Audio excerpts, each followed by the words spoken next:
ونستغفره ونعوذ بالله من شرور أنفسنا ومن سيئات أعمالنا من يهده الله فلا مضل له ومن يضلل فلا هادي له أشهد أن لا إله إلا الله وحده لا شريك له وأشهد أن محمدا عبده ورسوله وبعد. أيها الإخوة،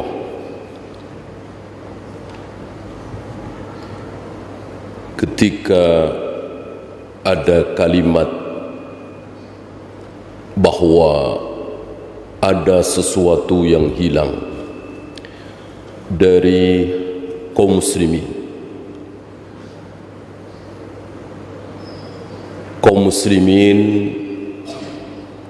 yang mestinya memilikinya tetapi hilang.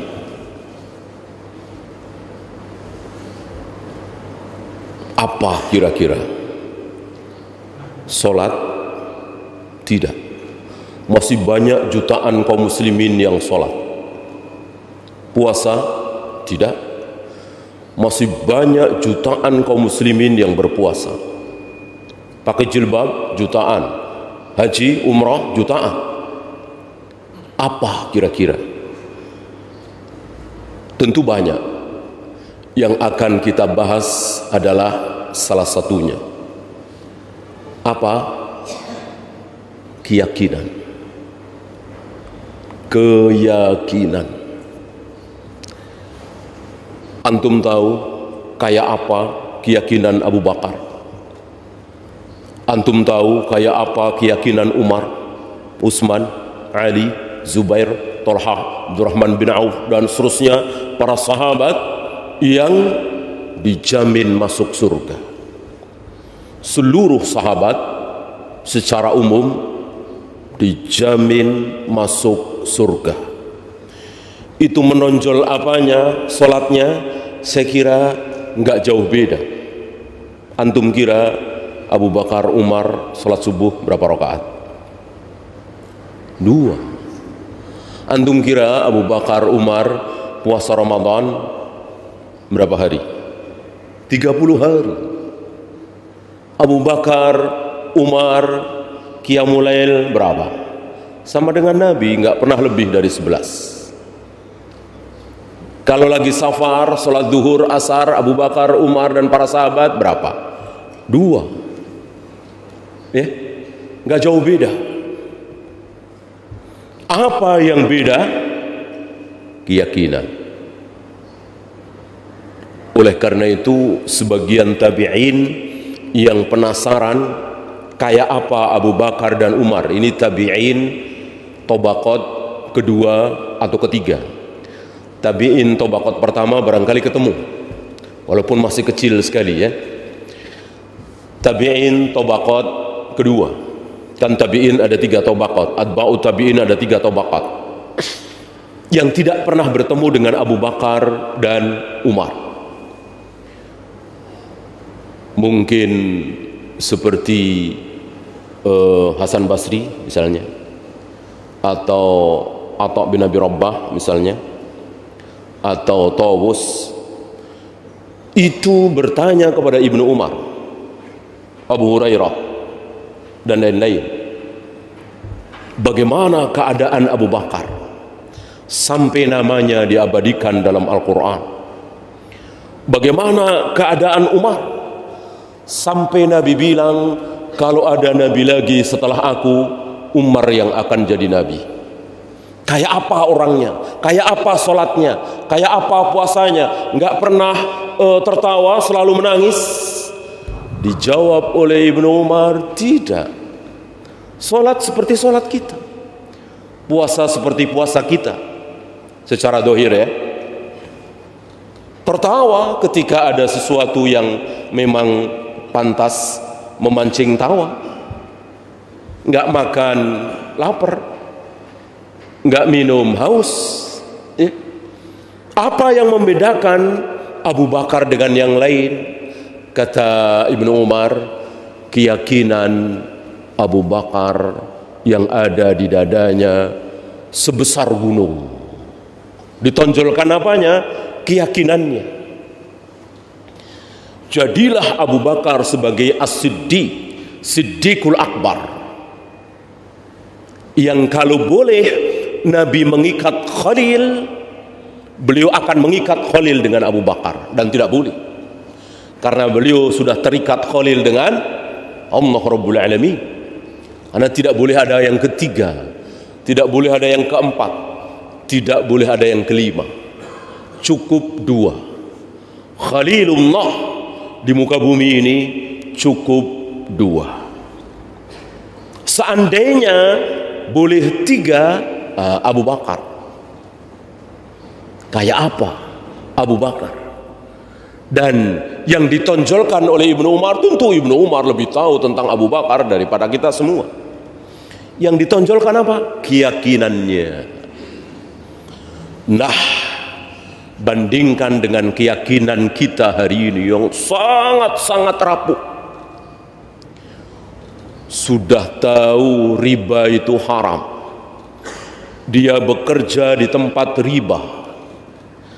Dari dia tahu bahwa riba itu haram sampai hari ini sudah hampir 9 tahun. Enggak keluar-keluar. Kenapa? Keyakinannya rapuh sekali, tipis sekali. Sampai tega-teganya mengatakan, kalau saya keluar dari perusahaan riba ini, anak istri saya makan apa? Saya bisa kerja apa? Umur saya sudah hampir 50 misalnya. Tega-teganya. Ya. Dia mengira bahwa dia yang mengatur hidupnya. Dia mengira bahwa Allah itu al-mudabbir satu-satunya, yang menempatkan si A kerja di sini, si B gaji sekian, si C begini begitu. Hanya Allah Rabbul Alamin. Lupa dia. Ini dia. Padahal sholat, puasa, beberapa kali umrah, haji sudah, sering ngaji sunnah, tapi rapuh keyakinannya. Ini yang membedakan kita dengan para sahabat salah satunya. Yang dengan perbedaan ini, para sahabat diangkat setinggi-tingginya oleh Allah. Musuh-musuh para sahabat, Yahudi dan Nasrani, direndahkan serendah-rendahnya oleh Allah Rabbul Alamin. Sekarang kita terbalik. Musuh-musuh Islam, Yahudi dan Nasrani, Allah angkat setinggi-tingginya. Kekayaannya, persenjataannya, kemakmurannya, kehebatannya. Kaum muslimin direndahkan oleh Allah serendah-rendahnya.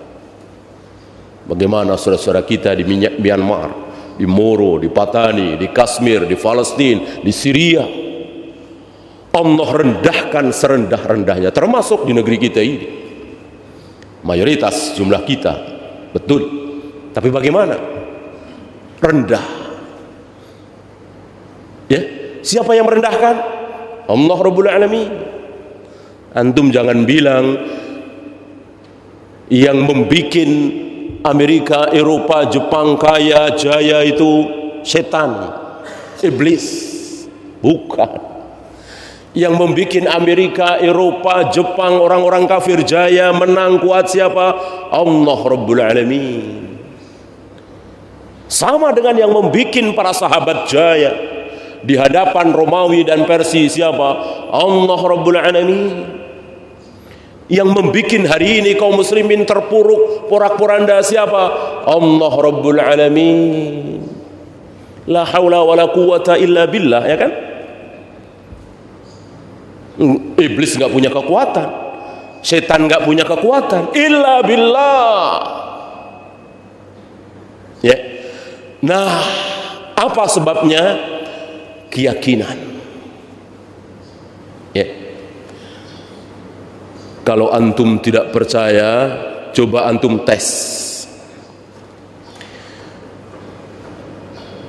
Yang orang-orang awam, kaum muslimin awam, yang kadang sholat, kadang tidak, tapi muslim.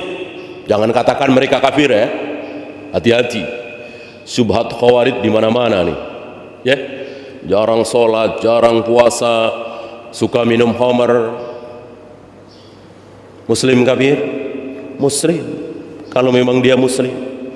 Kalau memang dia bersyahadat. Ya, jangan mudah-mudah mengkafirkan sesama muslim. Nah, cari mereka yang awam, yang suka main judi misalnya, ya. Menurut Bapak, apakah rezeki itu datang dari judi? Ya. Saya kira sebodoh-bodoh seorang muslim, mereka akan menjawab enggak. Enggak. Ya. Tahu dia. Tahu. Ya. Menurut Bapak, menyuap itu mendatangkan rezeki apa tidak? Saya kira mereka enggak tega mengatakan iya. Saya kira ini awam ya, tapi muslim.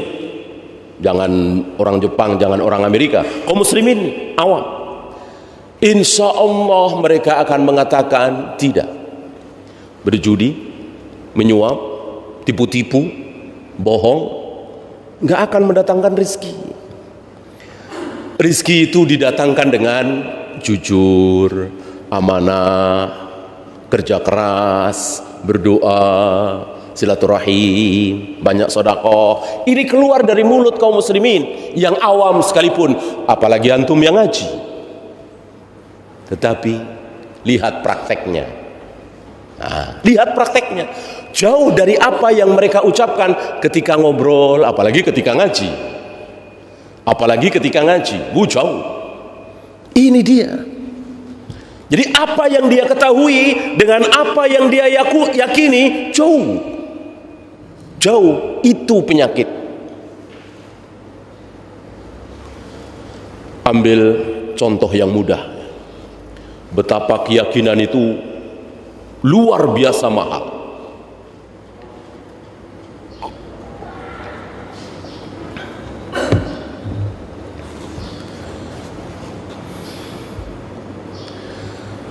Ada orang yang ditentukan oleh Allah mati. Antum belajar takdir, saya belajar takdir. Kita nggak usah bahas tentang takdir, kita sudah belajar apa itu takdir. Takdir, qadar, qada sama. Jangan ikuti syubhat Mu'tazilah, Qadariyah dan lain-lain. Takdir itu begini, kalau qada begini, kalau qadar begini. Ya, Allah akan menentukan setelah kita berusaha. Salah. Sebelum kita berusaha, bahkan sebelum kita lahir, Allah sudah bikin takdir apa belum? Sudah apa belum? Sudah. Sudah selesai apa baru wacana? Sudah selesai sempurna apa baru sketsa? Istilah kita. Ya, baru oret-oretan. Apa sudah selesai? Sudah selesai. Ya, kapan? Sebelum bumi selesai, sebelum langit selesai diciptakan. Belum ada langit, belum ada bumi. 50.000 tahun. Sebelum langit ada, sebelum bumi ada. Takdir manusia, saya, antum, kita semua sudah selesai. Selesai apa? Selesai ditulis di sebuah tempat yang bernama Lauh Mahfud. Kita nggak bahas takdir. Kita yakin ya. Saya yakin antum sudah lulus. Saya harap antum tidak ada yang terkena syubhat Mu'tazilah, Qadariyah, apalagi Jabariyah. Ya, wajib kita meyakini takdir sesuai kaidah Ahlus Sunnah wal Jamaah, Rasul dan para sahabat ridwanullah alaihim jami'an. Sudah ditulis semua, sudah selesai.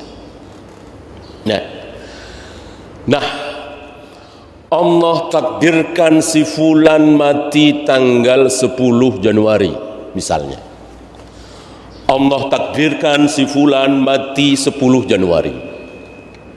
Ya. Berhubung si fulan ini karena sakit, sebabkan macam-macam.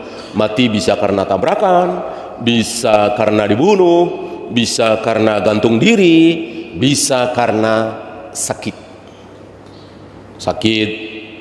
jantung misalnya.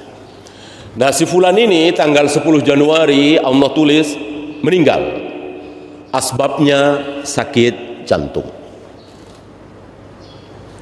Berhubung si fulan ini dokter ahli jantung dan dia punya rumah sakit jantung yang bagus, dia punya teman-teman yang sesama spesialis jantung, akhirnya matinya mundur, bukan 10 Januari tetapi 10 Maret misalnya. Mungkinkah ini terjadi? Mungkinkah ini terjadi? Nggak mungkin. Berarti lemah sekali Allah, bodoh sekali kalau begitu Allah. Ya, rencana Allah digagalkan oleh keadaan manusia. Nggak mungkin. Antum tahu, saya tahu, itu takdir, kita sudah belajar. Idza jaa ajaluhum la yastakhiruna sa'atan wa la yastaqdimun. Kalau ajal yang sudah ditulis oleh Allah itu tiba sampai, maka tidak bisa mundur, tidak bisa maju sedikit pun, sedetik pun, apalagi menit, apalagi jam. Nah, lihat. Padahal berobat, masuk rumah sakit, halal haram. Jawab. Minum obat, disuntik, diinfus, masuk rumah sakit, dirawat, halal haram? Halal. Halal kan? Bagaimana yang haram? Ke dukun, ke paranormal, ya, pengobatan-pengobatan yang tidak jelas dengan bantuan jin. Lebih-lebih lagi nggak mungkin ada faedahnya. Nggak mungkin bisa menunda ajal. Yang halal saja nggak mungkin, apalagi yang haram. Ini wajib kita imani. Antum harus tahu, yang bisa menyebabkan kebaikan takdir itu keburukan apa kebaikan? Kebaikan. Coba saya ajak antum, menyegarkan ingatan antum. Yang bisa memanjangkan umur, ya, itu karena suasana hati senang, olahraga, sering dengerin musik, nyantai, ketawa-ketawa mulu, apa silaturahim? Jawab. Silaturahim. Saya berbicara di hadapan antum yang sudah ngaji, yang faham qala Allah wa qala Rasul. Saya nggak ragu bahwa antum yakin yang akan memanjangkan umur itu silaturahim, bukan musik, gaya hidup senang, ketawa mulu. Ya, silaturahim. Kata siapa? Kata Nabi sallallahu alaihi wasallam. Mosok kita ragu dengan sabda Nabi sallallahu alaihi wasallam? Sebagian ulama menafsirkan panjang di sini, panjang sebutannya, panjang asarnya, bukan 60 tahun jadi 80 tahun, bukan 60 tahun jadi 70 tahun, tapi yang dimaksud panjang di sini adalah panjang sebutannya, panjang asarnya, panjang manfaatnya bagi manusia. Misalnya para ulama, bolehkah menafsirkan seperti ini? Jawabnya boleh kalau itu keluar dari lisan Nabi, minimal dari para sahabat. Mana? Adakah Nabi pernah mengatakan seperti itu? Maksudnya panjang umurnya di sini, panjang asarnya, panjang manfaatnya. Kalau tidak, kita tahu memahami satu lafaz, terutama Al-Quran dan Sunnah, kita harus pahami secara Zohir. Zohirnya panjang-panjang. Ya, kan Nabi lebih tahu dari kita. Dan Nabi bukan orang yang suka bikin apa itu? Teka-teki. Nabi nggak mungkin membiarkan umatnya sesat. Kalau Nabi yang dimaksud Nabi panjang di sini, panjang asarnya, panjang sebutannya. Kok yang keluar dari mulut Nabi panjang umurnya, berarti Nabi bikin teka-teki. Yang ini tentu membahayakan umatnya. Ya, sama dengan Allah nggak punya tangan, misalnya. Tapi Allah bilang, aku menciptakan Adam dengan kedua tanganku. Ya, kira-kira potensi menyesatkan ada nggak? Ada sekali. Ya, dan tentu ini sebuah kebohongan kan? Allah nggak punya tangan, tapi Allah bilang, ma mana'aka antasjuda lima khalaqtu biyadayya. Wahai iblis, kenapa engkau tidak mau sujud kepada Adam, padahal Adam telah aku ciptakan langsung dengan kedua tanganku. Padahal Allah nggak punya tangan. Berarti satu, menyesatkan kalimat ini. Mustahil kan Allah mau menyesatkan hambanya. Yang kedua, tidak fasih. Tidak fasih, mustahil Allah berbicara tidak fasih. Ya. Yang ketiga, Allah tidak sayang kepada hambanya. Ya. Kan Allah itu sayang kepada hambanya, nggak mau hambanya sesat. Kalau Allah nggak punya tangan tapi bilang aku telah ciptakan Adam dengan kedua tanganku, berarti Allah menginginkan hambanya sesat. Ya, begitu juga ini. Nabi mengatakan, barang siapa yang ingin dipanjangkan umurnya, maka sambunglah silaturahim. Maka tidak berlebihan dan sempatasnya apa yang diucapkan Syekhul Islam, Imam Bukhari, Imam Muslim dan lain-lain, bahwa yang dimaksud panjang umur betul-betul panjang. Betul-betul panjang. Ya. Barangkali ada pertanyaan, bukankah umur sudah ditentukan? Saya jawab, tadi juga sudah ditentukan. Si fulan ini memutuskan silaturahim, si fulan ini menyambung silaturahim, sudah ditentukan apa belum? Sudah, sama-sama sudah ditentukan. Apakah ada masalah? Tidak ada. Ini diperjelas dengan adanya dua catatan. Catatan pertama tadi sudah kita bahas. Di sebuah tempat Lauh Mahfuz, wa kulla syai'in ahsaynahu fi imamin mubin. Segala sesuatu telah kami tulis, telah kami catat. Tidak ada yang tertinggal. Hal yang paling besar, sedang, kecil, paling kecil, yang paling sederhana, jatuhnya sehelai daun. Antum dekati sebuah pohon, antum pegang daunnya, daun ini kapan jatuh? Allah sudah punya catatan. Daun yang ini kapan jatuh? Allah sudah punya catatan. Jatuhnya sehelai daun. Saya menggerakkan tangan di sini berapa kali, Allah telah tulis. Dan pas pasti. Gak ada yang tidak ditulis. Dan sifat tulisan ini, Ibnu Abbas menirukan sabda Nabi, rufi'atil aqlam wa jaffatis suhuf. Pena telah diangkat dan tinta sudah kering. Artinya selesai.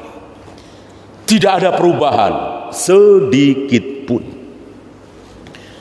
Tapi jangan lupa, catatan ini oleh Allah di apa? Diulang lagi. Ya, ini para ulama tidak berpegang dengan satu dalil, satu ayat, satu hadis, meninggalkan hadis yang lain. Itu jadinya firqah khawarij itu begitu. Kemana-mana dia teriak, inil hukmu illa lillah wa man lam yahkum bima anzalallah fa ulaika humul kafirun. Itu saja yang dipegang, dalil-dalil lain dibuang. Beda dengan para ulama Ahlus Sunnah. semua dalil dipakai. Nah, dalam hal ini ingat riwayat Muslim bahwa catatan di Lauh Mahfuz itu diulang lagi ketika kita manusia berumur 120 hari 4 bulan. Di mana? Di perut ibu kita. Diulang lagi. Disebutkan di situ dari mulai air ayah masuk ke air ibu. Malaikat penjaga rahim selalu bertanya kepada Allah. Malaikat penjaga rahim selalu bertanya kepada Allah, ya Allah, akan dijadikan apa tidak? Kata Allah, jadikan, jadi. Kata Allah, jangan dijadikan, maka dikeluarkan dalam bentuk darah, keluar bersama darah haid. Maka umumnya hampir semuanya wanita haid berarti tidak hamil, gitu ya. Kalau Allah bilang jadikan, jadi apapun yang terjadi, ya. Nah, sehari, 2 hari, seminggu, 2 minggu, sebulan, 2 bulan, 3 bulan, 4 bulan, 120 hari. Apa yang Allah lakukan? Allah tiupkan ruh. Allah tiupkan ruh sehingga hidup. Tadinya mati. Loh, mati kok bergerak? Ya, tidak semua yang bergerak itu hidup, punya nyawa. Pohon kan bergerak dari kecil, membesar, membesar, membesar. Apakah ada ruh? Enggak ada. Ada nyawa? Enggak ada. Disebut hidup? Tidak, mati. Menurut kaidah syar'i, menurut ilmu biologi saja dikatakan hidup, ya. Kaidah syar'i mati. Maka antum gambar pohon boleh apa tidak? Boleh apa tidak? Boleh. Yang tidak boleh gambar hewan, manusia. Itu hidup, bernyawa. Tumbuhan tidak bernyawa, walaupun orang bilang hidup, maka boleh digambar. Nah, janin dari 0 sampai 120 hari mati, belum ada roh, belum hidup, tapi terus berkembang, membesar, membesar. Mungkin membentuk calon tangan, calon kaki, kepala, dan seterusnya, tapi belum dikatakan hidup, belum ada ruh. Nah, 120 hari itu Allah tiupkan ruh. Nah, hiduplah dia. Setelah itu Allah diktikan kepada malaikat tadi apa? 4 hal. 4 ini garis besarnya, ya. 4 ini judulnya, bukan contohnya 1, 2, 3, 4, bukan jenisnya. Yang satunya bisa memakan ribuan lembar, ya. Rizki misalnya, apakah cuma dikatakan rizki sekian titik? Enggak, rinci sekali. Tanggal 5 Dzulhijjah dia dapat rizki berapa, tanggal 6 Dzulhijjah dapat rizki berapa, dari pagi dia jualan dapat apa, ya. Dari pagi dia dikasih susu ibunya dapat berapa tetes, berapa cangkir, berapa liter. Itu rinci, rinci. Itu baru rizki, ya. Nah, dalam hal rizki ini ada catatan bercabang, ada catatan tambahan dari Lauh Mahfuz. Apa tadi? Tulis tanggal 5 Dzulhijjah, misalnya dia dapat rizki misalnya 300.000, ya. Tapi kalau pagi harinya dia sedekah, nolong fakir miskin, tambah jadi 700.000 misalnya. Adakah catatan seperti itu? Ada. Ada. Sedikit berbeda dengan catatan di awal. Gitu. Sama dengan umur tadi. Tulis umurnya dia 50 tahun. Tapi kalau dia rajin menyambung silaturahim ke keponakan, ke paman, ke bibi, apalagi orang tua, tambah jadi 70 tahun. Ada begitu. Kenapa? Karena sabda Nabi tadi sallallahu alaihi wasallam, barang siapa yang ingin dipanjangkan umurnya, diluaskan rizkinya, falyasil rahimah, sambunglah silaturahim. Patutkah kita ragu dengan janji Nabi, sabda Nabi ini? Enggak patut. Kita muslim, kita mukmin, kita beriman, kita yakin dengan sabda Nabi. Ini yang saya maksud. Luar biasa ini. Ketika seorang muslim punya keyakinan seperti ini, ya, dari mulai ajal, rizki, jodoh nggak ada. Maksudnya nggak ada itu, nggak ada, 4 itu nggak ada, kata-kata jodoh nggak ada. Ya, yang ada adalah umur, ajal ya, rizki, kemudian amal. Ya, dia akan sholat berapa kali, dia akan puasa berapa kali, berapa ayat Al-Quran yang dia baca di hari itu, ya, sampai dia mati, berapa kali dia menghatamkan Al-Quran, berapa kali dia minum khamar, berapa kali dia berjudi, berapa kali dia mukul orang, berapa kali, seluruh amal dia ada di situ. Bahagia celakanya, masuk surga apa masuk neraka, mukmin apa kafir. Ya, itu satu orang. Kalau dikumpulkan berapa jilid kitab, itu baru satu orang. Bayangkan dari dia lahir sampai dia mati, seluruh ucapannya, perbuatannya, kecelakaannya, musibahnya, semua ditulis semua dan didiktikan semua oleh Allah, dicatat oleh malaikat tadi. Itu baru satu orang. Bagaimana sekian miliar manusia, dari Nabi Adam sampai manusia terakhir?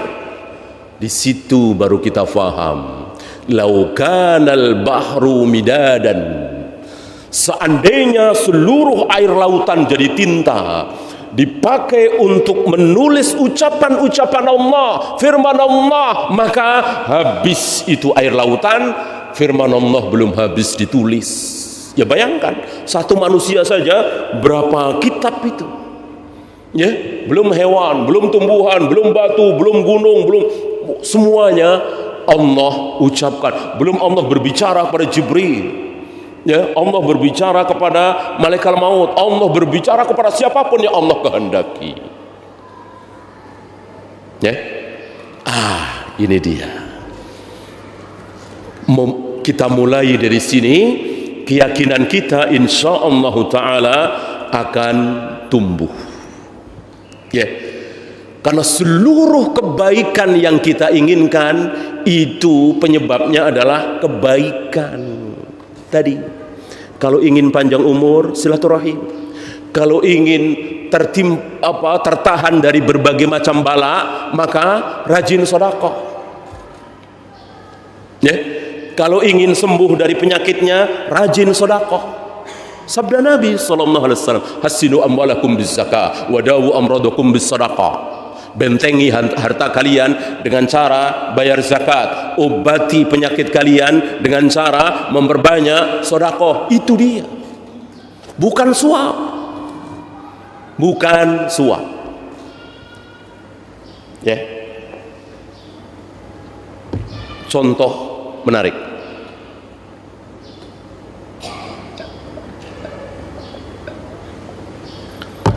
Barangkali ada di antara antum yang suka ikut tender, ya, biasa kehidupan sehari-hari, ya kan? Antum biasa ikut tender ke instansi pemerintah, perusahaan besar, pengadaan, bikin ini, bikin itu. Perusahaan antum perusahaan tidak terlalu besar. Antum mau ikut tender, saingannya banyak, ada beberapa perusahaan besar, tapi bismillah, mudah-mudahan Allah menangkan rezeki. nilai 3 miliar misalnya, untung hampir 1 miliar, ya. Antum kebetulan kenal dengan salah satu direksinya. Nah, si teman antum ini, salah satu direksinya ini bilang, kalau Bapak pengen menang, serahkan ke saya 50 juta. Ya, saya jamin tender Bapak menang. Karena kebetulan saya yang jadi panitia ini, saya menentukan. Ya, 50 juta kecil, untungnya kan 1 miliar. Ya, antum tergoda, misalnya, antum kasih 50 juta, ya, dan menang, ya, dapat untung 1 miliar. Saya nanya, berdasarkan catatan di Lauh Mahfud, ya, bukan berdasarkan catatan di sini. Hari itu antum menang tender dan dapat untung 1 miliar. Itu gara-gara nyuap 50 juta? Apa gara-gara catatan telah mendahului? Tolong jawab. Gara-gara apa kira-kira? Hah? Hari itu antum menang tendernya, dapat untung 1 miliar. Itu gara-gara antum nyuap? Apa gara-gara catatan telah mendahului? Jawabnya, kalau antum belajar takdir, tentu antum berani mengatakan ini memang sudah dicatat. Nyuap nggak nyuap, pasti menang, ini sudah dicatat. Ah, lihat nih, dengan mengetahui rahasia takdir, antum nggak sudi nyuap. Kenapa? Nyuap nggak nyuap, ini takdir saya hari ini, saya menang tender walaupun saingan saya besar-besar. Ini takdir dari Allah, ini tulisan dari Allah, ini bocorannya, ini prakteknya, ya. Nah, dengan demikian, setelah antum menang tender, kira-kira antum nyuap senang apa nyesel? Mestinya nyesel. Tahu begini ngapain nyuap ya? Kan udah dicatat bahwa saya harus menang. Ini kan takdir kan? Ini takdir. Nggak mungkin berubah, kan sudah ditulis di Lauh Mahfud. Dan nggak mungkin perubahan itu karena maksiat. Nyuap maksiat bukan? Maksiat. Mana mungkin maksiat menyebabkan kebaikan? Dapat uang 1 miliar baik apa buruk? Baik. Kok disebabkan oleh nyuap? Nggak mungkin. Ini dia.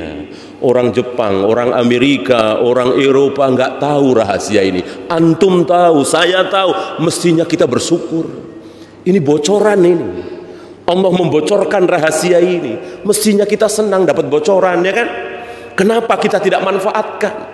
Allah sudah membocorkan, nggak mungkin ada kemaksiatan menyebabkan kebaikan. Yang ada kebaikan menyebabkan kebaikan. Silaturahim kan baik, menyebabkan kebaikan lain. Apa? Panjang umurnya. Sedekah kan baik, menyebabkan apa? Tambah rizki.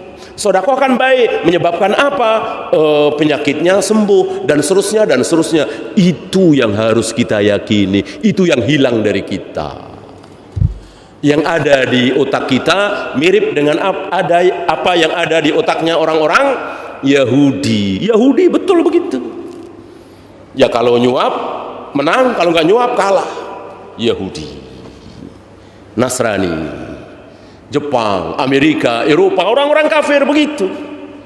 Kita kaum muslimin, kita kaum mukminin, kita umat Nabi Muhammad SAW yang yakin dengan sabda-sabda beliau, nggak mungkin keburukan menyebabkan kebaikan. Keburukan itu pasti menyebabkan keburukan pula. Di sini banyak ulama yang jawab, itu nyuap dapat untung, kelihatannya. Besoknya anaknya sakit, anaknya kena narkoba, istrinya selingkuh, rumahnya kebakaran, mobilnya tabrakan. Nah, hal yang kayak gitu kan sering kita saksikan. Mau?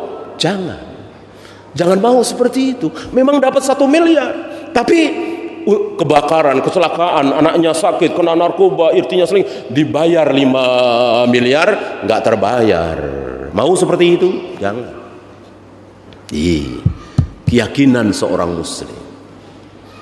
Ya, pupuk keyakinan ini bahwa ketika antum menang tender itu bukan karena antum nyuap, tapi karena catatan telah mendahului. Itu ucapan Nabi kepada siapa? Kalau antum tahu? Abu Bakar, Umar, Utsman? Enggak. Bocah kecil, umur berapa? 7 atau 8 tahun. Ibnu Abbas. Idza sa'alta fas'alillah wa idza sa'anta fas'in billah. Jika engkau minta tolong, mintalah tolong kepada Allah saja. Jika engkau minta, mintalah kepada Allah saja. Seandainya seluruh manusia sepakat untuk mencelakai engkau, enggak akan engkau celaka kecuali dengan apa yang telah Allah tulis. Jika seluruh manusia sejagat raya ingin mengangkat engkau, mengorbitkan engkau, memberikan manfaat kepada engkau, enggak bisa kecuali illa ma kataballahu lak, kecuali apa yang telah ditulis oleh Allah. Jadi kebaikan-kebaikan, keburukan-keburukan yang menimpa kita, jangan lihat asbab. Ini sudah ditulis. Kalau asbabnya baik, nggak masalah. Saya sehat, asbabnya karena saya makan nggak jauh dari buah-buahan, sayur-sayuran, saya nggak makan sembarangan, jeruan, segala macam, santan-santan. Ini kan baik, ini nggak dosa, silahkan, boleh diyakini, gitu ya. Dan memang nggak ada yang mengingkari itu, boleh, ya. Tetapi kalau antum bilang saya sehat, saya panjang umur karena saya sering dengerin musik, karena saya selalu happy, seneng-seneng, ketawa-ketawa, bercanda sama perempuan, istri orang, ini coret. Nggak mungkin keburukan seperti itu menyebabkan kebaikan, ya. Nah, saya balik.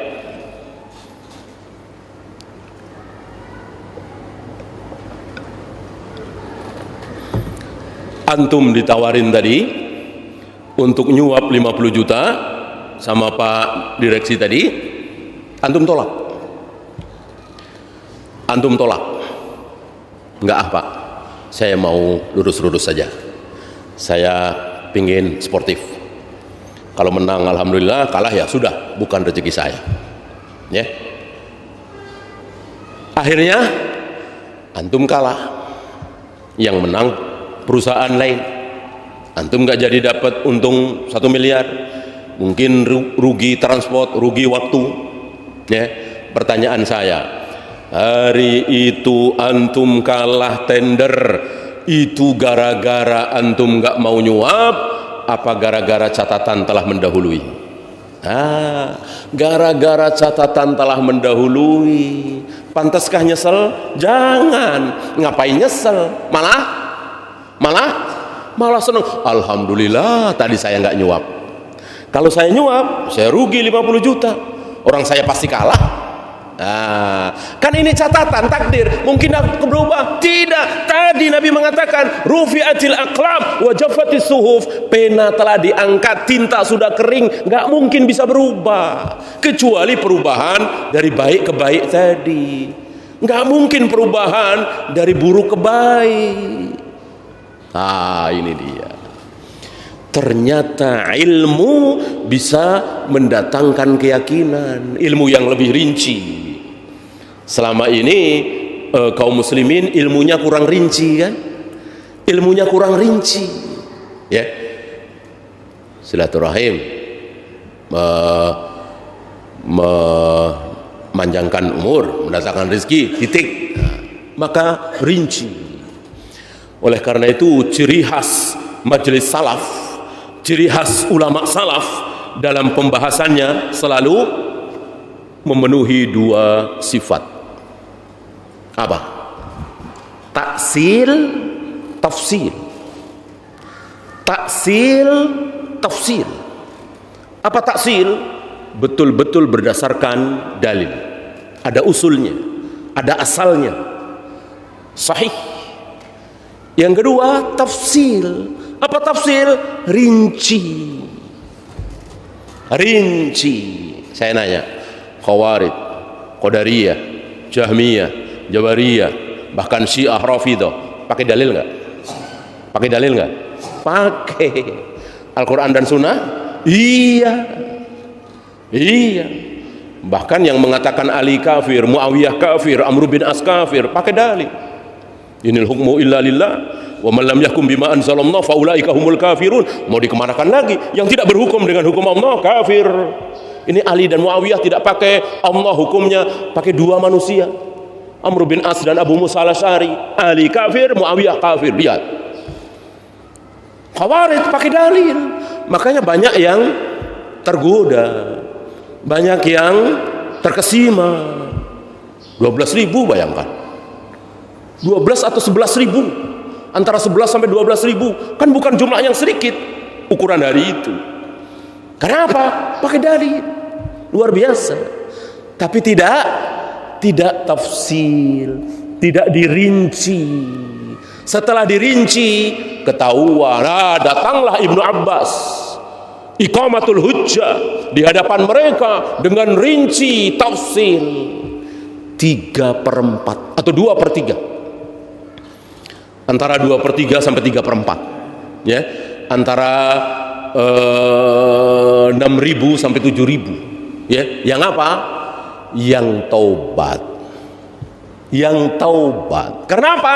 Karena Ibnu Abbas datang membawa tafsil, membawa rincian.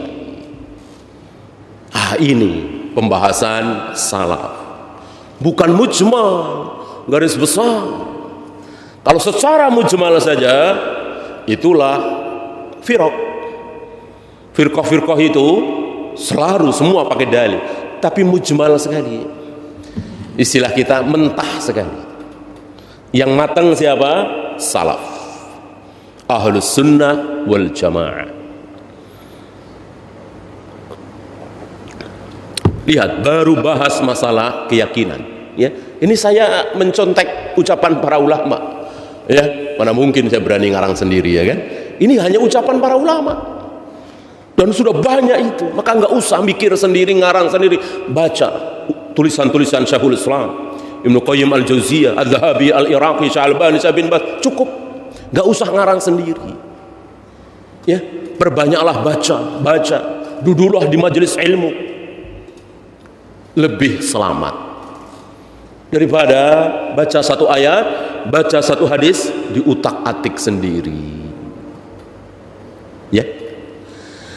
Nah, kita lanjutkan contoh keyakinan yang lain.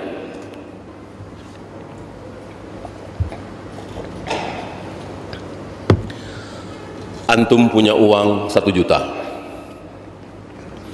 antum ambil 200.000 untuk sedekah atau infak fi sabilillah, fakir miskin misalnya, atau buat beli semen, beberapa sak semen untuk pembangunan masjid, pesantren, ya. Betulkah rezeki antum yang mestinya 1 juta tinggal 800.000? Karena yang 200.000 sudah dipakai buat beli semen untuk masjid, pembangunan masjid, pesantren? Jawabnya tidak. Sekali lagi, kalau antum tanyakan orang-orang kafir, Amerika, Eropa, Jepang, dan seterusnya, mereka akan mengatakan, iya, uang anda sudah tidak 1 juta lagi, tinggal 800.000. Kalau antum tanyakan kepada Nabi kita Muhammad sallallahu alaihi wasallam, beliau jawab lain. Mana qasamalun min sedekah. Hartamu tidak akan berkurang gara-gara sedekah. Enggak. Nah, siapa? Antum mau sikoh sama siapa? Orang Amerika, orang Jepang, apa Rasulullah? Tentu Rasulullah. Bagaimana kita tidak sikoh dengan Rasulullah? Rasul yang bilang, manusia yang belum pernah seumur hidup berbohong. Nabi Ibrahim kan 3 kali itu, ya. Nabi Ibrahim 3 kali, tapi 3 kalinya bukan sorry gitu ya, tapi tauriah. Ya, Nabi Ibrahim seumur hidup Nabi Ibrahim bohong 3 kali, itu pun tauriah. Tauriah itu ya sebetulnya tidak bohong, tetapi secara lafaz seperti bohong. Ketika beliau bersama Sarah, ketika beliau masih muda, dituduh beliau memang menghancurkan patung-patung itu ya kan. Ketika beliau diajak dalam upacara penyembahan berhala, beliau menjawab dengan kebohongan tauriah, ya. Dan beliau menyesal di akhir hayatnya telah berbohong 3 kali, ya, seumur hidup. Kita 3 kali sehari kali kita ya. Nabi Ibrahim seumur hidup 3 kali, itu pun tauriah. Rasulullah Muhammad SAW belum pernah sekalipun Rasulullah SAW belum pernah berbohong. Bagaimana kita ragukan sabda beliau yang mengatakan mana qasamalun min sadaqah, harta tidak mungkin berkurang gara-gara sedekah. Lalu kita takut sedekah, maju mundur mau sedekah, padahal di depan mata kita ada orang kelaparan, nggak bisa bayar SPP anaknya, lagi bangun masjid, terbengkalai. Kita punya uang, kita simpen di tabungan, kita menumpuk-numpuk saldo, padahal kita ingin harta kita nambah. Lihat betapa rapuhnya orang yang bakhil, betapa rapuhnya keyakinan itu orang yang bakhil, ya. Maka mukmin muslim itu sejajar, identik dengan dermawan, ya. Muslim adalah dermawan, mukmin adalah dermawan. Yang bakhil siapa? Yang bakhil siapa? Yahudi.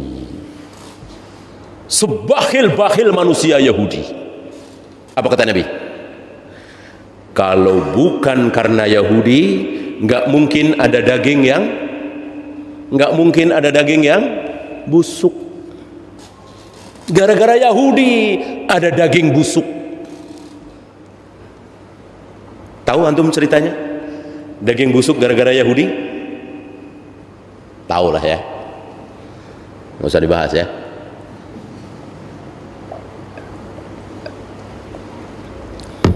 Sebelum kebakhilan Yahudi, orang kalau makan daging itu kan nyembelih kambing dulu, atau sapi, atau unta. Zaman dulu kan nggak kayak sekarang, beli daging setengah kilo, bahkan 1/4 juga boleh ya kan. Zaman dulu daging itu ya motong kambing atau motong ayam, ya. Zaman kita kecil dulu di kampung kan, pengen makan ayam ya nyari ayam gitu kan. Sekarang aja kan beli 1 paha 2 paha kambing, 1 kilo, setengah kilo. Dulu potong kambing dimakan sekeluarga, biasanya nggak habis, ya kan. Kambingnya gede misalnya, sekeluarga cuman anaknya 2, kan nggak habis. Diapain?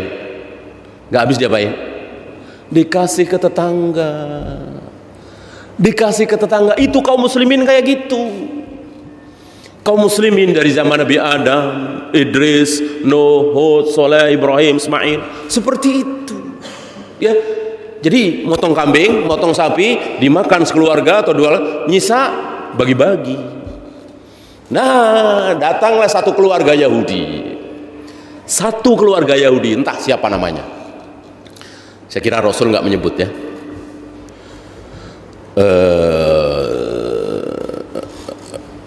Motong kambing atau sapi dimakan sekeluarga, nggak habis. Lalu bagi tetangga, tidak, bakhil dia. Bakhil, nggak dibagi tetangga, terus disimpan. Nyimpannya nggak di freezer lagi, ya kan? Belum ada freezer kan? Disimpan tadi mana? Besoknya busuk. Itu daging busuk pertama. Gara-gara kebahilan. Sabda Nabi sallallahu alaihi wasallam, kalau bukan karena si Yahudi ini, ya, tak siapa namanya, nggak ada daging yang busuk. Itu diteruskan oleh anaknya, cucunya, cicitnya, dan sampai hari ini. Maka malu antum, ya, punya daging sampai busuk di kulkas, punya makanan sampai busuk dibuang-buang, malu, ya, nggak mengamalkan sunnah Nabi. Pesan Nabi kepada Abu Dzar, wahai Abu Dzar, kalau masak banyakin apa? Banyakin kuahnya. Agar apa? Agar bisa bagi-bagi tetangga, kan ada kuahnya banyak kan jadi banyak, ya. Itu pesan Nabi kepada Abu Dzar, bukan kepada Utsman. Antum harus paham nih, ya. Antum tahu siapa Abu Dzar? Miskin sekali. Maka Nabi bilangnya, wahai Abu Dzar, kalau masak sayur, istilah kita, ya, gulai atau apa, banyakin kuahnya. Biar apa? Biar bisa bagi tetangga. Itu Nabi ngomong sama Abu Dzar. Kira-kira kalau Nabi ngomong sama Utsman apa? Atau Abdurrahman bin Auf? Atau Abu Bakar yang kaya raya? Banyakin dagingnya. Ya. Maka antum jangan memahami wasiat Nabi kepada Abu Dzar, jadi sunnahnya kalau ngasih tetangga itu kuahnya doang, ya. Ini Dzahiriyah, madhab Dzahiriyah. Ahlu sunnah nggak kayak gitu. Mana yang harus difahami secara dzahir, mana yang harus difahami secara pemahaman akal kita. Akal kita harus kita pakai untuk memahami, ya. Kalau tangan Allah dikatakan kekuasaan Allah, ini nggak boleh. Tangan Allah ya tangan Allah, wajah Allah ya wajah Allah. Allah yang mengatakan, nggak mungkin kita tahu tentang Allah, ya kan? Nggak boleh kita sok tahu. Kalau tangan dibilang kekuasaan, sok tahu namanya. Tapi kalau ini kan kita faham, ya. Ada ayat hadis yang kita harus sami'na wa ata'na. Ada ayat hadis yang kita harus menggunakan akal kita agar kita faham, ya, agar kita faham, ya. Seperti sabda Nabi,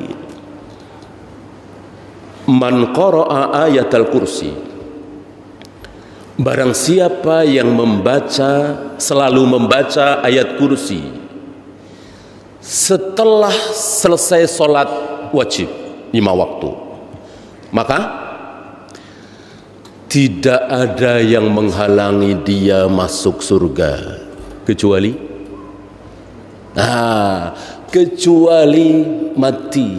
kematian, al-maut. Coba antum pakai akal antum untuk memahami hadis ini. Kalau faham, insya Allah faham, ya. Artinya orang yang baca ayat kursi setiap salat malam, insya Allah pasti masuk surga, ya. Tapi Nabi mengatakan al-maut di situ, maksud Nabi apa? Kalau faham, insya Allah faham, ya. Inti daripada hadis itu, kalau kita habis sholat 5 waktu selalu baca ayat kursi, insya Allah dijamin masuk surga. Tapi Nabi mengatakan illal maut, kecuali kematian. Yang dimaksud betulnya, yang dimaksud oleh Nabi maut di sini adalah hidup. Jadi Nabi bersabda, tidak ada yang menghalangi dia masuk surga, nggak ada, kecuali hidup. Kalau dia hidup terus, nggak akan masuk surga. Bisa nggak masuk surga tanpa mati? Nggak bisa. Masuk surga harus mati, kan? Nah, justru kematian tidak menghalangi. Maksud beliau itu hidup, tapi yang keluar dari lisan Nabi mati. Kenapa? Karena orang Arab sering bilang, mau bilang barat, bilangnya timur. Maksudnya barat, tapi yang keluar dari mulutnya timur. Dan itu bukan keseleo, emang benar maksudnya. Gitu. Seperti wabashirhum bi'adzabin alim. Basyara yubashiru tabsyiran, artinya menakut-nakuti apa memberi kabar gembira? Kabar gembira, kan?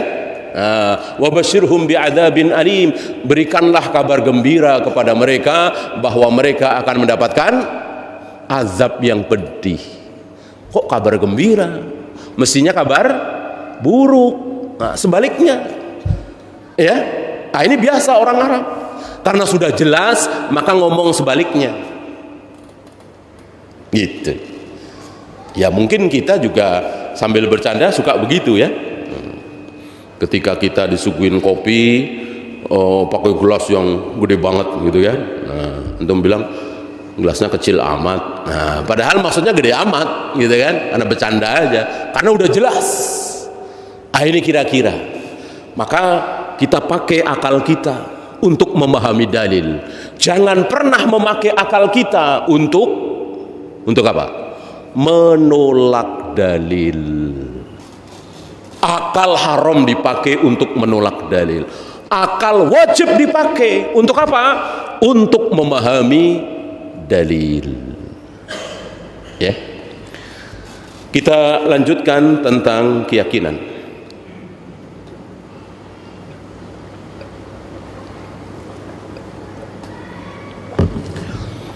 Apa yang Nabi bilang ketika beliau tahu para sahabat berazal? Nah, ini sebuah keyakinan luar biasa. Biasa para sahabat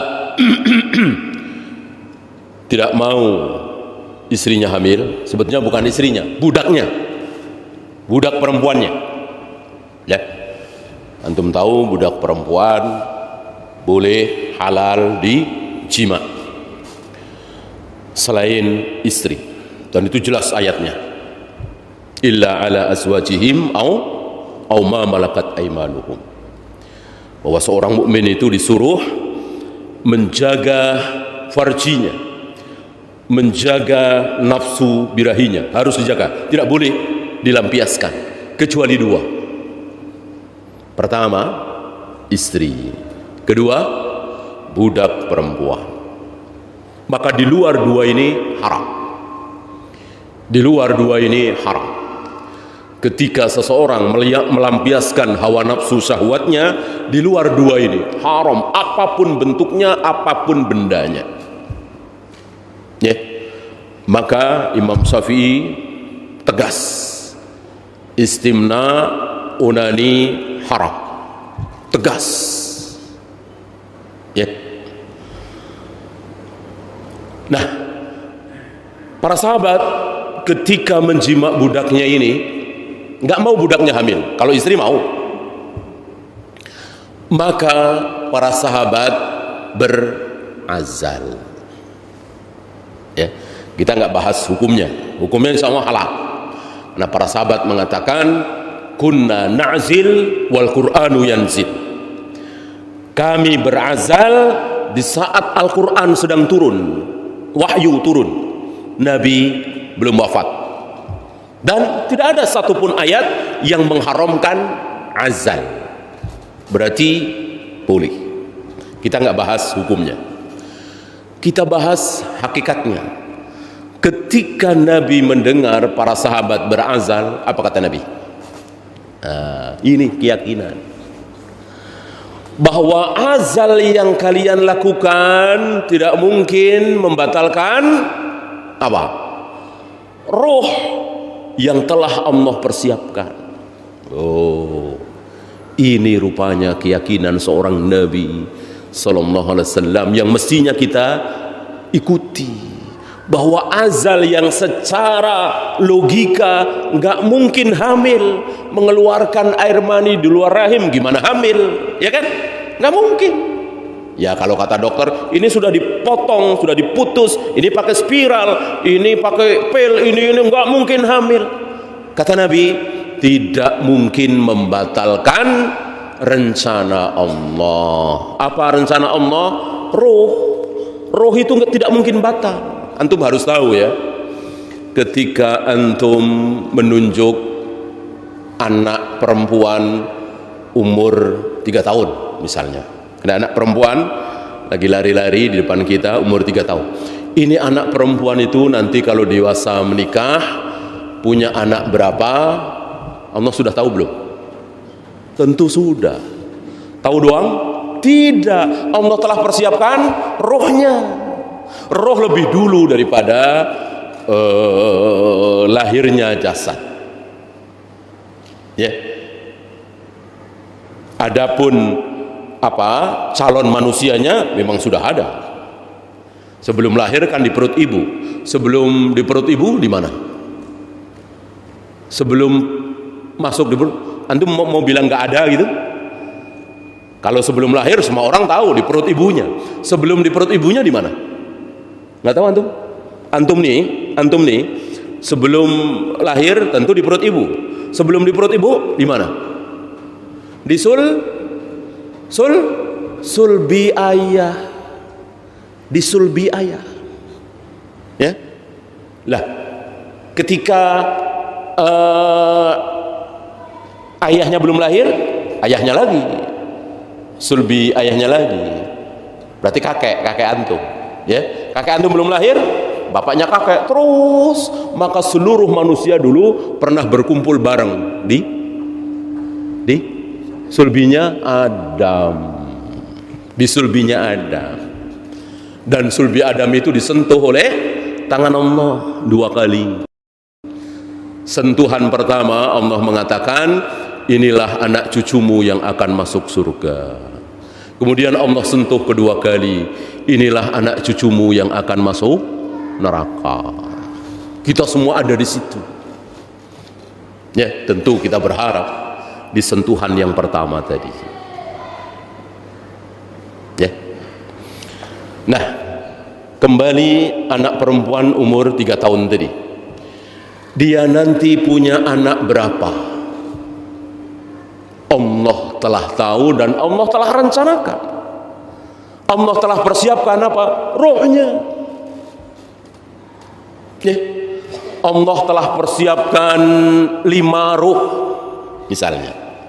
Jadi anak perempuan umur 3 tahun ini nanti kalau dewasa nikah punya anak 5. Kelima-limanya Allah telah persiapkan ruhnya. Bahkan bukan cuma ruh,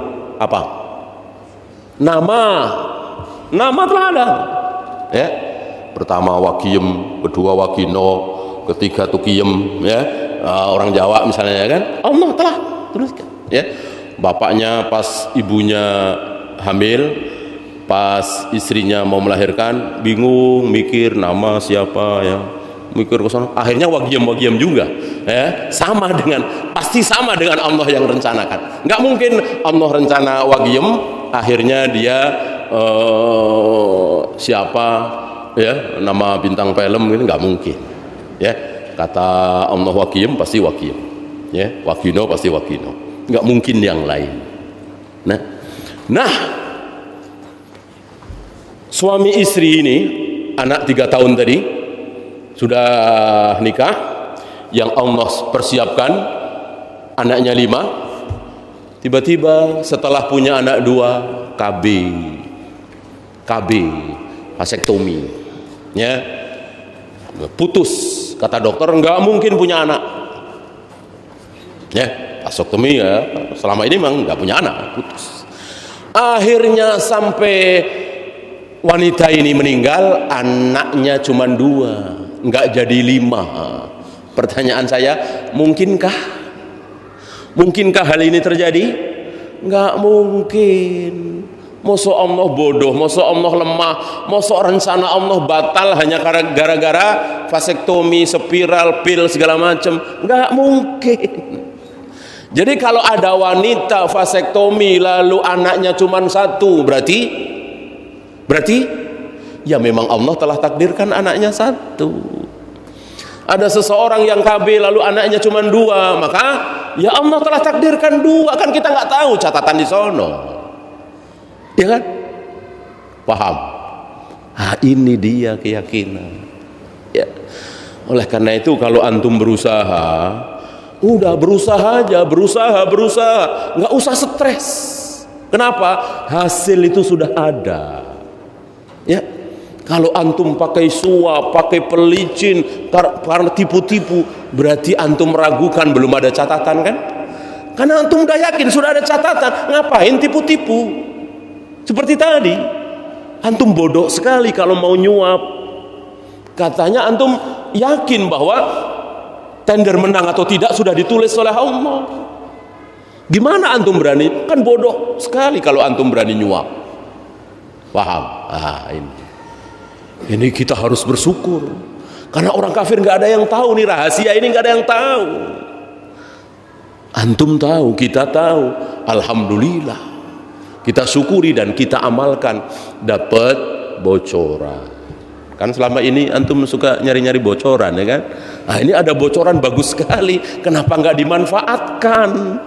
Ya, masih nanti saya kerja apa, nanti kalau dia nggak mau gimana, nanti kalau saya datang jalan kaki nggak diterima dong.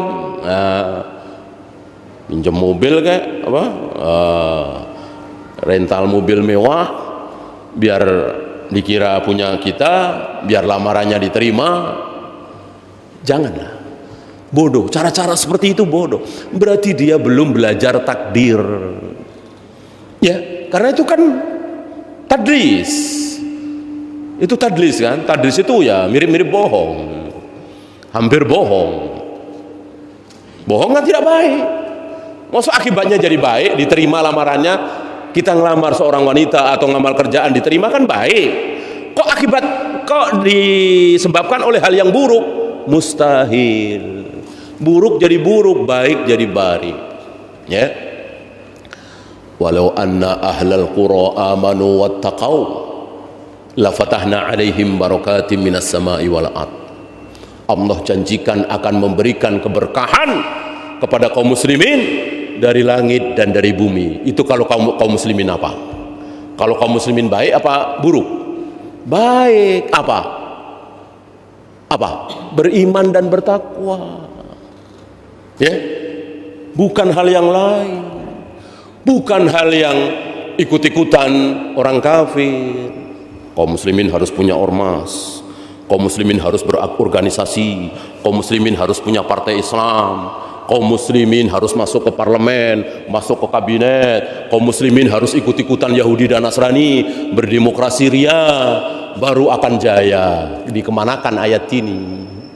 Dikemanakan ayat ini? Walau anna ahlal qura amanu wattaqau, cukup beriman dan bertakwa.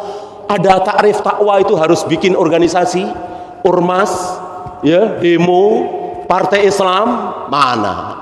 Berarti nggak ada takwa dong di zaman sahabat. Sahabat nggak ada partai Islam, ya.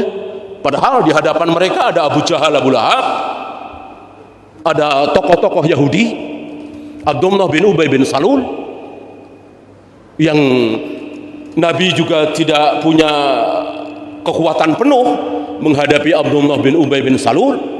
Abu Sufyan waktu itu masih kafir, Nabi masih lemah. Nggak ada. Nabi bikin cara-cara seperti itu. Apakah kita katakan Rasul dan para sahabat nggak ada iman, nggak ada takwa? Cukup keberkahan dari langit dan bumi, cukup beriman dan bertakwa. Apa iman? Tidak. Iman adalah tidak syirik. Ketika syirik bukan iman namanya.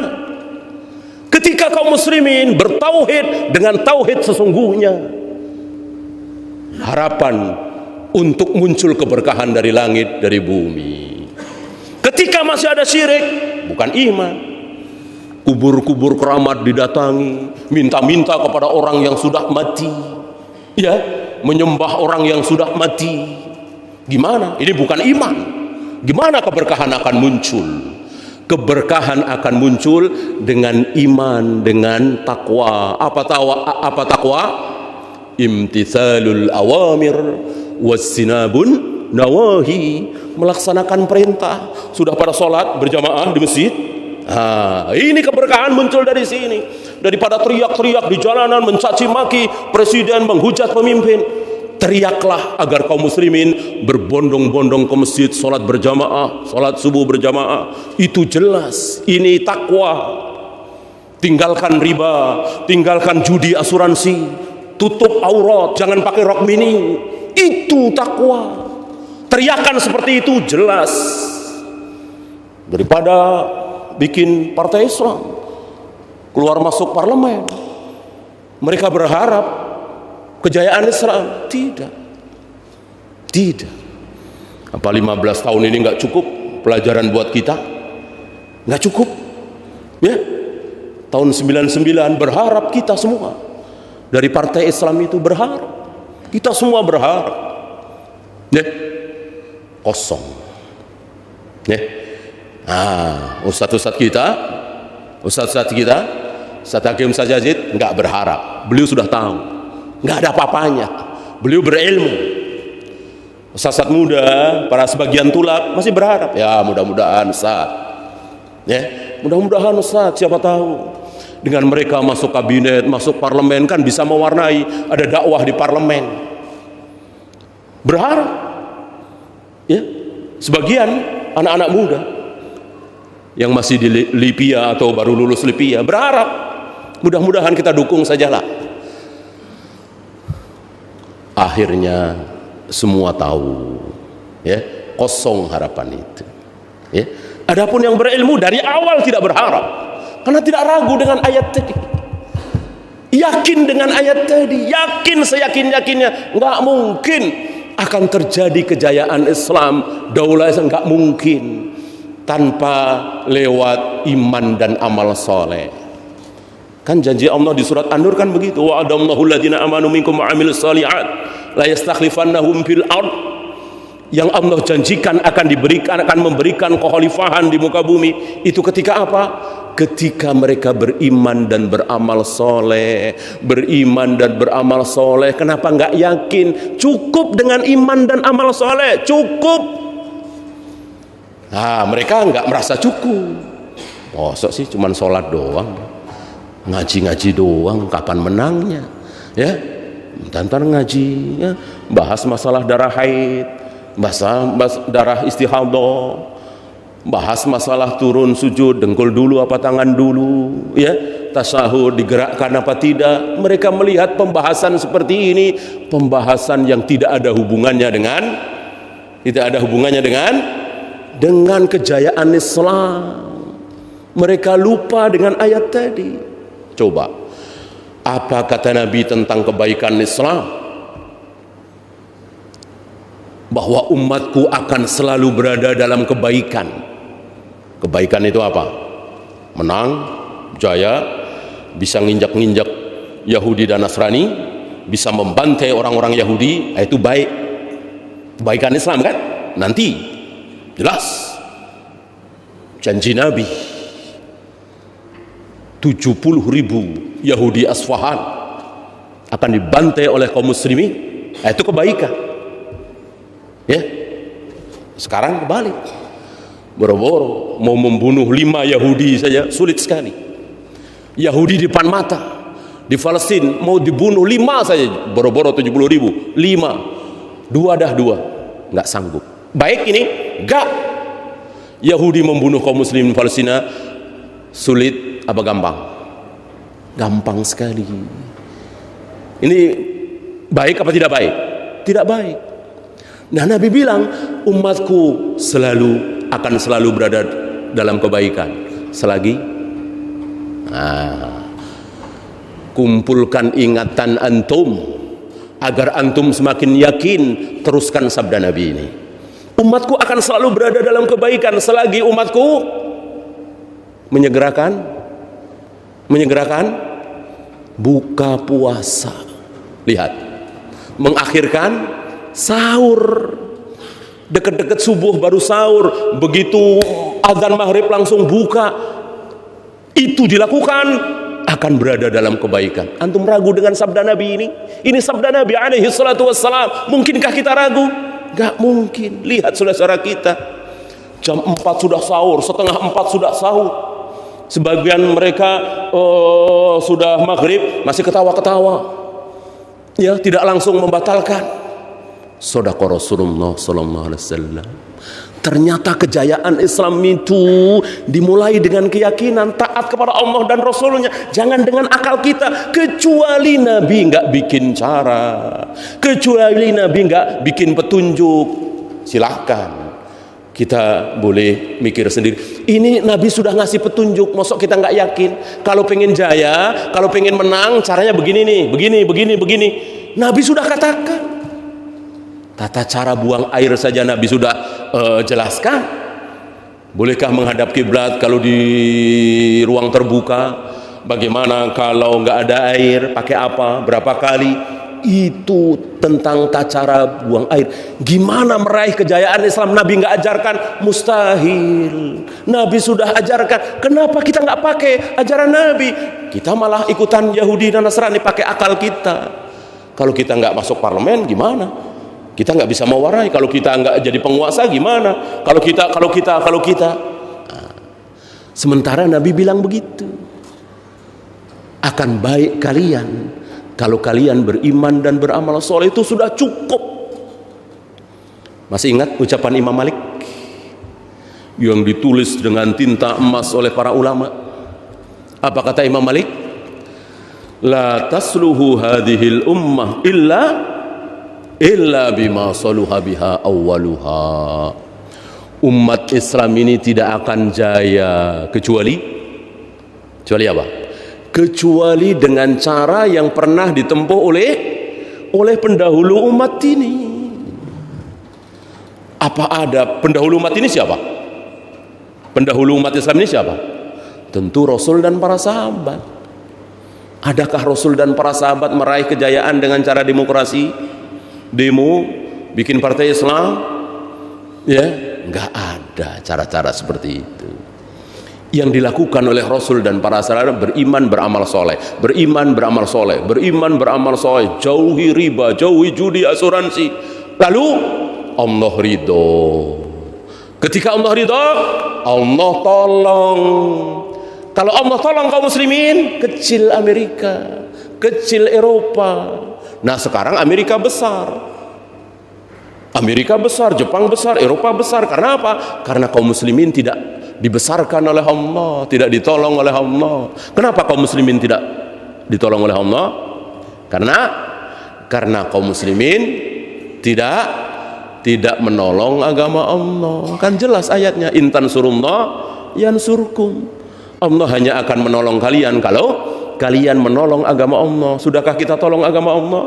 Gimana menolong agama Allah? Subuh kesiangan, sholat jarang ke masjid, jenggot dicukurin mulu, celana isbal, kuburan disembah-sembah, ya, yang bid'ah dilakukan. Apa ini menolong agama Allah? Ada kemaksiatan dilakukan anak istri kita diem saja, ya, istri nggak pakai jilbab, anak nggak sholat, diem saja. Gimana menolong agama Allah? Laki-laki seperti itu. Berharap kita ditolong oleh Allah? Mustahil. Rasul telah memberikan cara, wajib kita tempuh cara itu. Kecuali Rasul nggak bikin cara, ya. Yang bagus itu Android apa Windows apa Microsoft. Nah, Rasul nggak ngasih cara kan? Bebas kita, ya. Yang bagus itu yang 2 tak apa yang 4 tak. Nabi ngasih cara nggak? Enggak kan? Bebas kita mikir, ya kan? Bagusan mana secara mesin, Mitsubishi apa Toyota? Rasul nggak ngasih cara, bebas, boleh mikir sendiri. Tapi kalau Rasul sudah ngasih cara, nggak bebas kita. Rasul ngasih cara, panggillah orang-orang untuk sholat berjamaah di masjid pakai apa? Pakai azan. Bolehkah kita pakai cara lain? Kayaknya azan kurang efektif nih. Dengar orang-orang tapi pada cuek. Gimana kalau kita teleponin atu-atu nih, atau SMS dah? Kan merasa diperhatikan tuh. Yang SMS wali kota udah nggak usah azan, udah di SMS aja. Ya, orang pengajian aja pakai SMS juga kan. Udah SMS aja dah, SMS suaranya azan nggak apa-apa dah. Bolehkah? Nggak boleh. Allah dan Rasulnya telah membuat satu cara, nggak boleh kita bikin cara lain, dan pasti nggak akan berhasil. Ambil contoh mudah, garis soft.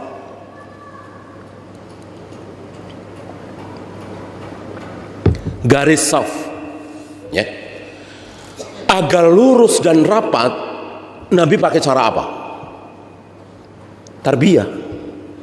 Diomongin, bahkan dipegang pundaknya satu-satu. Itu cara Nabi SAW yang mestinya diikuti oleh para imam, ditarbiyah para makmum. Al-mankibu bimankibi sahibihi wal qadamu bil qadami sahibihi. Yang namanya lurus rapat itu bahu menempel bahu sebelah, mata kaki menempel mata kaki sebelah, dan itu ditarbiyah oleh imam. Nabi mencontohkan sampai dipegang pundak-pundaknya. Bahkan Nabi marah ketika satu ketika ada orang yang berdiri lebih depan dari yang lain, dadanya agak menonjol. Nabi marah sekali. Itu cara Nabi. Nah, imam-imam sekarang males pakai cara Nabi. Takut dibilang apa itu? Takut dibilang imam cerewet nih. Imamnya cerewet banget nih kalau di sini nih. Ya. Oh, mau ngimamin sholat aja ceramah dulu, lurus lah, rapat lah, setan nyelip lah, segala macam. Daripada cerewet, udah pakai garis saja, garis. Nah, bikin garis. Mosok sih udah ada garis masih nggak lurus. Nah, akhirnya pakai garis. Hampir semua masjid di negeri kita itu pakai garis. Ya. Nah, sini enggak ya. Ini kan karena karpet aja ya. Itu pun agak ini garis. Nah, sekarang apakah dengan cara garis itu tercapai tujuan? Apakah kaum muslimin yang jadi makmum itu begitu ngelihat garis pasti lurus, pasti rapat? Jawabnya tidak. Lihat. Ini bukti bahwa enggak pakai cara Nabi, insya Allah enggak berhasil. Pakai cara Nabi, insya Allah berhasil. Ini hal yang sederhana. Ya. Coba antum sholat di masjid yang polos, nggak ada garisnya, tapi di situ sudah ditarbiyah, sudah ngaji sunnah salaf, sudah diajarkan bagaimana adab para makmum. Al-mankibu bil mankibi sahibi wal qadamu bi qadami sahibi tadi. Insya Allah walaupun tanpa garis, lurus, rapat. Melihat sebelahnya, ngukur sebelah kanannya kalau dia sebelah kiri imam, ngukur sebelah kirinya kalau dia sebelah kanan imam. Jangan lihat dua-duanya, susah. Ini pun banyak yang nggak paham ya, pengen lurus, pengen rapat, lihat dua-duanya, padahal yang kiri sama yang kanan nggak lurus ya. Maka kaki kanan sini, kaki kiri di sini ya kan. Nah, itu kan nggak paham. Lihat aja sebelah kanan, jangan lihat sebelah kiri. Kalau kita di sebelah kiri imam, ikuti aja sananya. Cara sahabat seperti itu, otomatis lurus rapat. Ya, itu contoh sederhana. Ya, sesuatu yang bukan cara Nabi, insya Allah nggak akan mencapai tujuan. Ya, satu lagi tentang nazar.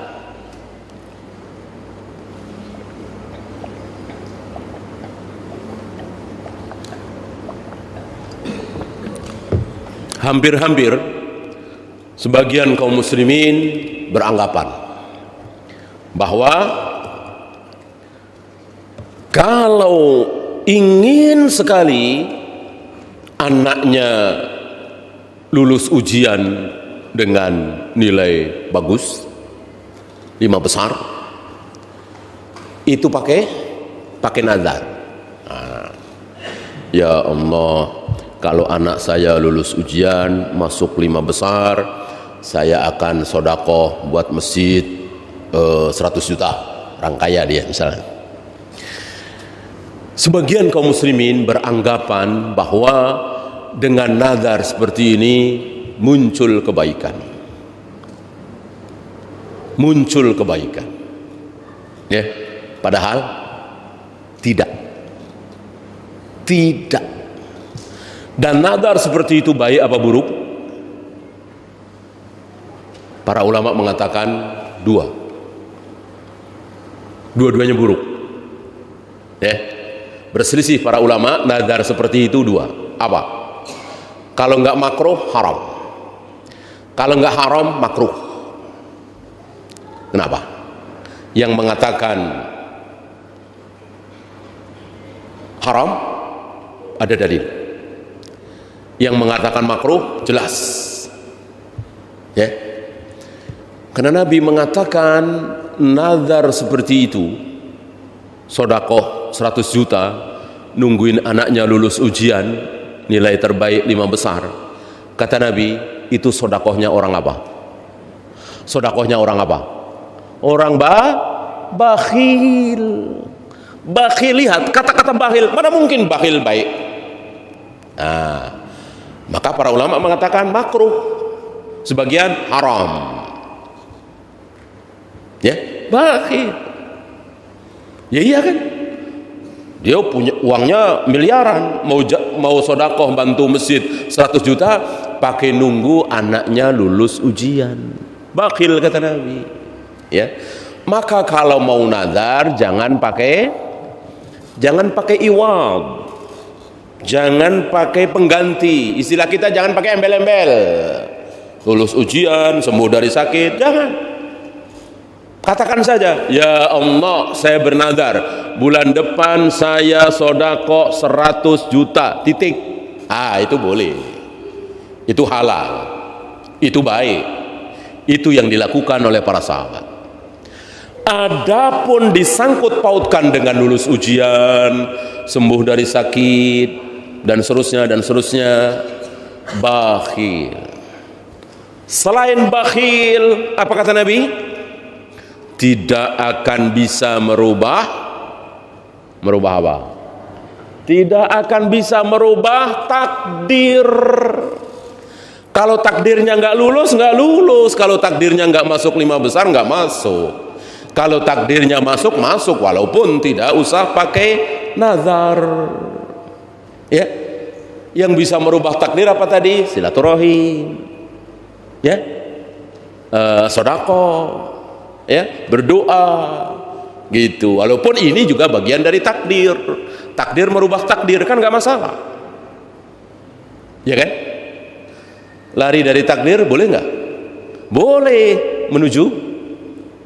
Lari dari takdir bolehkah? Boleh, bisa menuju takdir yang lain. Kata siapa ini?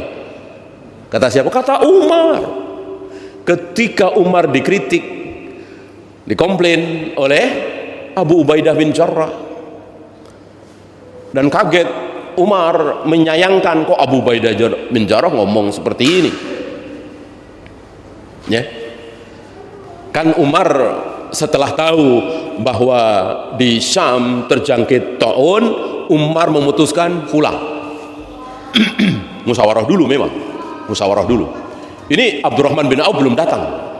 Kalau Abdurrahman bin Auf sudah datang bawa hadis tadi, selesai, nggak ada musyawarah, nggak ada perbincangan, langsung pulang. Ini belum ada yang tahu hadis itu. Ya, tentu antum tahu hadisnya ya.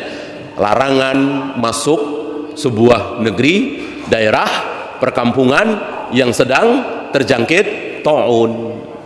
Ya, yang sudah ada di dalam nggak boleh keluar, yang di luar nggak boleh masuk. Sabda Nabi sallallahu alaihi wasallam. Nah, Umar belum tahu hadis itu. Para sahabat yang ada di situ belum tahu hadis itu. Rasul sudah wafat, Abu Bakar sudah wafat. Terdengar ada wabah taun di Syam. Musyawarah, belum ketemu. Musyawarah terus 2 atau 3 kali musyawarah. Itu bisa dilihat di Fathul Bari. Bagus sekali Ibnu Hajar mengumpulkan seluruh riwayat tentang ini, saya kira. Akhirnya Umar mengambil keputusan pulang. Disitulah Abu Ubaidah bin Jarrah mengatakan, ya Amirul Mukminin, ana firru min qadarillah. Apakah kita mau lari dari takdir Allah? Bukankah kita terjangkit taun atau tidak itu sudah takdir? Kenapa kita lari? Kenapa kita lari dari takdir Allah? Di sini jawaban Umar yang sangat terkenal, memenuhi kitab-kitab yang membahas tentang takdir. Apa? Na'am, nafirru min qadarillah ila qadarillah. Betul, kita lari dari takdir Allah, betul, menuju takdir Allah yang lain. Kita masuk ke Syam, lalu pasukan banyak yang terjangkit taun lalu mati, takdir bukan? Takdir. Kita enggak masuk ke Syam, kita kembali ke Madinah, lalu enggak ada pasukan yang terjangkit taun, takdir bukan? Takdir. Kan disuruh milih, ya milih takdir yang baik. Mudah.